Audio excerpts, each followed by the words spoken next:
Assalamu alaikum warahmatullahi wabarakatuh.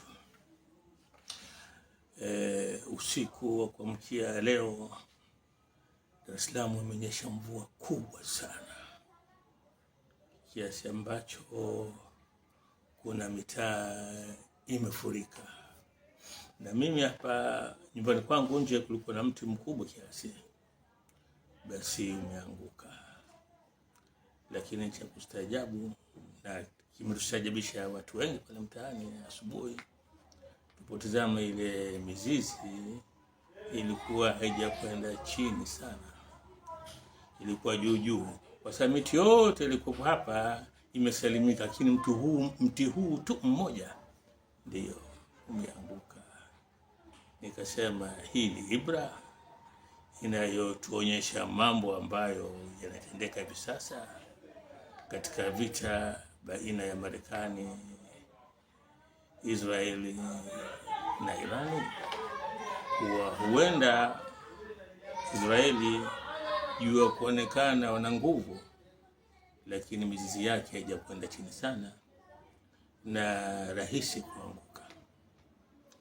Mwaka 88 nimesafiri kwa basi kutoka Cairo mpaka Alexandria. Nadhani ni mwendo wa kama wa saa 3 hivi labda, au chini, siwezi kukumbuka. Na ile barabara ambayo nimepita inaitwa Desert Road, barabara ya jangwani. Na katika vitu ambavyo vilinistaajabisha, nimesafiri asubuhi na nimefika Cairo alfajiri, na nikapanda basi katika milango kama saa moja hivi kwenda Alexandria. Njia nzima ukitizama Alexandria, katika jangwa lile kuna kambi za jeshi la Misri.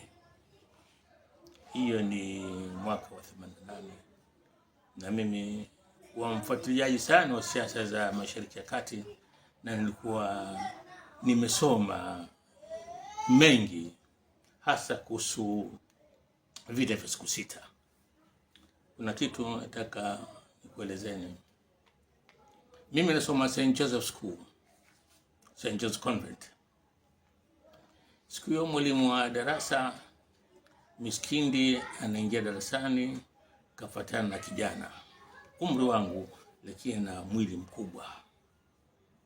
Basi yule kijana akaletwa pembeni ya deski langu, nikakabidhiwa mimi ndio niwe mwenyeji wake. Huyu kijana jina lake lilikuwa Israel, na tulijenga urafiki mkubwa. Baba yake alikuwa ndio balozi wa Israeli hapa Tanzania, na ilikuwa kila siku asubuhi tukifika darasani pale, kabla tujaanza masomo, basi yeye alikuwa anipa habari ya vita. Ilikuwa vita vya siku 6 vimekwisha, lakini mara kwa mara wanashambuliana Misri na Israel. Siku hiyo akawa ananiambia huku amefurahi, kwa Kiingereza wasema with glee, ananiambia, Muhammad, nikupa taarifa zilizopata leo. Yeye alikuwa anapata taarifa moto, ndani alikuwa anapata katika ubalozi wao. Akanambia komando wa Israeli leo jana usiku wameingia Misri na wameweza kuteka rada nzima, umekuja nayo Israel. Mimi nasikiliza maneno yale, moyo unaungua. Nayo picha ya Israel mahali, inshallah nitaitafuta, na nikiipata nitakuwekeni na nitaiandikia jambo, nitaizungumza mimi na Israel katika tulipokuwa wanafunzi vijana. Baadaye tena tumemaliza shule mwaka 70, ndio tumepoteana mpaka leo, hakuna anayejua mwenzake yuko wapi. Ramadhani hii imekuwa Ramadhani ya masikitiko makubwa. Ukisikia maneno wanayosema wa Marekani, maneno wanayosema wa Yahudi dhidi ya Irani, hakika unasikitika.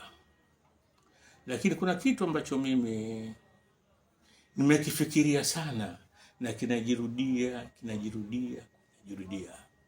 Kwa hakika inataka nguvu kubwa kwa Irani kupambana na Wayahudi pamoja na Israeli kwa mara moja. Akili ya kawaida inakuambia kuwa tabu